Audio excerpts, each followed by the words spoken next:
So, have either of you been on the financial side of arranging a funeral before? No, thankfully not yet. Okay, cool.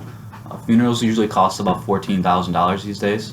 What most families don't realize though is life insurance isn't handling the cost of funerals the way it used to. Okay. The way it used to work is you used to be able to take your policy, hand it over to the funeral director, and that would serve as collateral until the insurance check shows up. Okay. It doesn't work like that anymore. Insurance companies used to have to pay up on a policy within 24 days. They now have up to 60 days they can hold on to your policy. Do you know why they do that? No, not really. Okay, it's interest. Millions and millions of dollars they make off of the interest, and that's why so many families get burdened with out-of-pocket costs when it comes to funeral time. Oh, I didn't know that.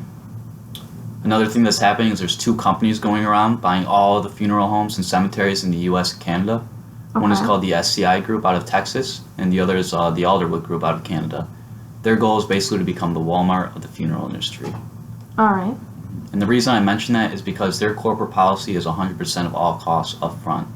I don't know your guys' current financial situation, but most families I sit down with don't have that kind of money up front. Right. And the ones that do, you definitely want to keep that money for all the bills that come in afterwards. Yes. So if you want to do that traditional funeral, flowers, casket, gravesite, let's say it costs that $15,000. Okay. Nicole, you're going to flip this over, fill in $15,000 right here, fill in all the arrangements, and sign as a beneficiary. Everything else is completely taken care of. There's not one out-of-pocket cost whatsoever as long as you keep Matt's funeral under $37,000, and Matt, you keep Nicole's funeral under $37,000. Okay. Now those are two very important numbers. The funeral director, when you walk out of the funeral home, is going to call this number right here at our corporate office. He's going to ask us two questions. One, are you guys enrolled in the program? When I leave here tonight, you guys will be enrolled. That won't be a problem. Second thing he's going to ask me is how much money did you guys have to work with? Okay. Now, if I told him you guys had $37,000 to work with, how much do you think that funeral would magically cost? 37 grand. Right, $37,000. So it shouldn't work like that, and we don't allow it to work like that. What we do is never reveal that number, and ask that you never reveal that number. What we'll do is simply pay him the $15,000 and cut you and the kids a check for the difference. Okay. It's the cleanest, easiest, most compassionate way we can deal with something that's going to happen to all of us. Okay.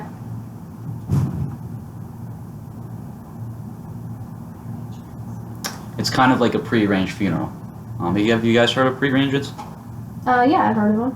Right, yeah, these are great in concept. Everything is taken care of prior to death.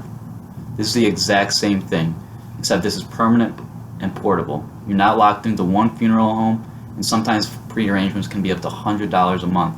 And that money you put into it is all the money that's there. So if you say you put $200 in it, and 2 weeks later something happens to one of you guys just have that money paid into it.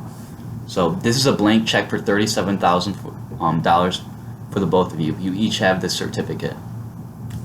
Does that make sense? Yeah, definitely.